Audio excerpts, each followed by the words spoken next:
கர்த்தருடைய பரிசுத்த நாமம் மயப்படுவதாக. இந்த ஆசீர்வதிக்கப்பட்டதான நல்ல காலை வேளையிலே அருளுரை துளிகளின் மூலமாக உங்களை சந்திப்பதிலே நான் மிக்க மகிழ்ச்சியுள்ளவனாக இருக்கிறேன். இந்த நாளிலும் கூட வேதத்திலிருந்து சில காரியங்களை கற்றுக்கொள்ள கர்த்தர் நமக்கு உதவி செய்வாராக. நாம் வாசிக்கலாம். புலம்பலின் புத்தகம் 3ஆம் அதிகாரம் அதனுடைய 22ஆம் 23ஆம் வாக்கியத்தை நாம் வாசிக்கலாம். புலம்பல் 3, 22, 23.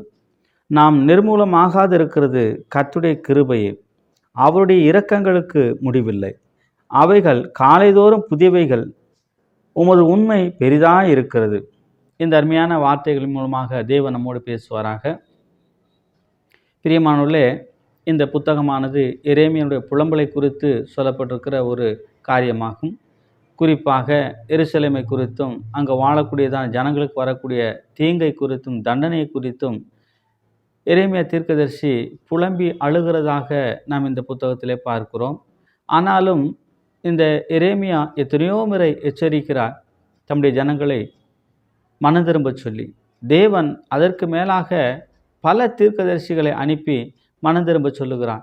காரணம், இவர்களை அழிப்பதிலே தேவனுக்கு விருப்பமில்லை, மாறாக அவர்கள் மனம் திரும்பி வாழ வேண்டும் என்பதுதான் தேவனுடைய விருப்பமாக, தேவனுடைய கிரியையாக காணப்படுகிறது.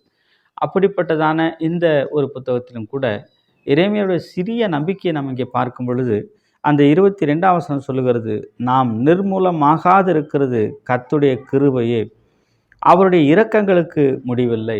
தேவன் எவ்வளவுதான் தம்முடைய ஜனங்கள் மீது கோபப்பட்டாலும் கூட அவருடைய இரக்கம் காட்டக்கூடியவராக காணப்படுகிறார், அன்புள்ளவராக காணப்படுகிறார். ஏனென்றால் தேவன் ஜனங்களை அழிப்பதற்கு விரும்புவதில்லை, அவர்களை வாழ வைக்க விரும்பக்கூடியவராக இருக்கிறார்.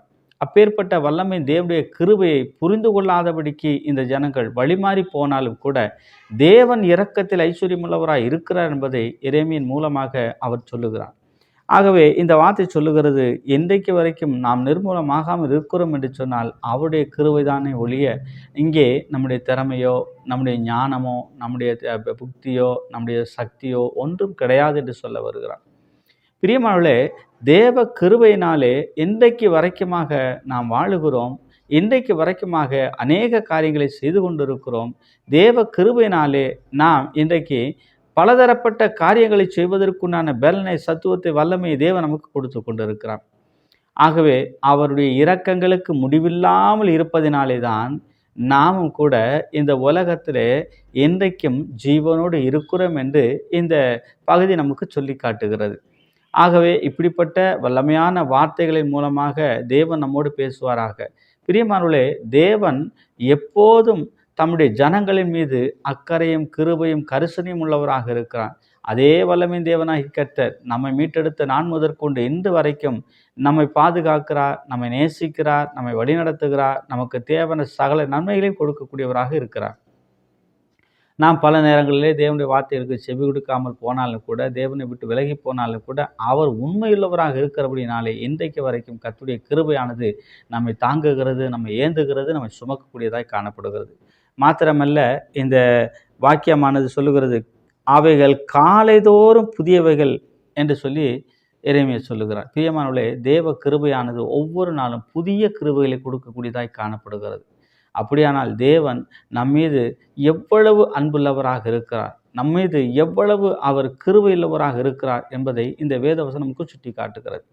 சங்கீதத்தில் நாம் வாசிக்கிறோம், 78ஆம் சங்கீதம் அது இப்படி சொல்லுகிறது. 78ஆம் சங்கீதம் 38ஆம் வாக்கியம், அவரோ அவர்களை அழிக்காமல் இரக்கமுள்ளவராய் அவர்கள் அக்கிரமத்தை மன்னித்தார், அவர் தமது உக்கிரம் முழுவதையும் எழுப்பாமல் அநேகந்தரம் உமது கோபத்தை விலக்கிவிட்டார் என்று நாம் பார்க்கிறோம். ஆக தேவனுடைய கோபமானது இன்றைக்கும் நிலை நிற்காமல் அவைகள் மாறக்கூடியதாய் காணப்படுகிறது. எப்படி மாறுகிறது சொன்னால், கிருபையினாலே அவர் தம்முடைய கோபத்தை விலக்கிவிட்டு நம்மேல் இரக்கமுள்ளவராக இருக்கிறார் என்பதை இந்த வசனம் நமக்கு சுட்டி காட்டுகிறது. ஆகவே தேவனுடைய கிருபையை புரிந்து கொண்டு அந்த இஸ்ரவேல் தேசத்து ஜனங்கள் மனம் திரும்பி வாழ்ந்தார்கள் ஆனால் நிச்சயமாக அவர்கள் ஆசீர்வதிக்கப்பட்டவர்களாக இருப்பார்கள். அதே போல தான் இன்றைக்கு வாழக்கூடிய நமக்கும் தேவ கிருபையானது எவ்வளவு பெரிதாக இருக்கிறது. தேவ கிருபையினாலே நிற்கிறோம் என்பதை நினைத்து நாம் தேவனுக்கு நன்றி சொல்லி நமக்கு கொடுத்திருக்கிற பொறுப்புகளை நிறைவேற்றி அவர் நமக்கு பாராட்டின அன்பை நாம் நினைத்து என்ன செய்ய வேண்டும், இன்னும் அதிகமாய் அவரை மகிமைப்படுத்த நாம் கடமைப்பட்டவர்களாக காணப்படுகிறோம். அது மாத்திரமல்ல, லூக்கா எழுதின சுவிசேஷம் சொல்லுகிறது, முதலாம் அதிகாரம் லூக்கா முதலாம் அதிகாரம் அதனுடைய 50வது வாக்கியம் சொல்லுகிறது, அவருடைய இரக்கம் அவருக்கு பயந்தவர்களுக்கு தலைமுறை தலைமுறைக்கும் உள்ளது என்று நாம் பார்க்கிறோம். பிரியமானவர்களே, தேவ கிருபையானது நம்மோடு முடிந்து போகிறதல்ல, தலைமுறை தலைமுறைக்கும் அந்த அந்த இரக்கமானது தொடரக்கூடியதாக இருக்கிறது.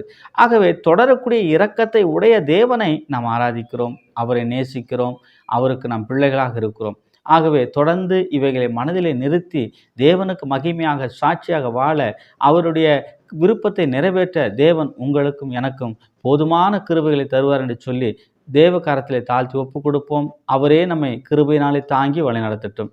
தேவன் இதன் மூலமாக மகிமைப்படுவதாக. ஆமேன்.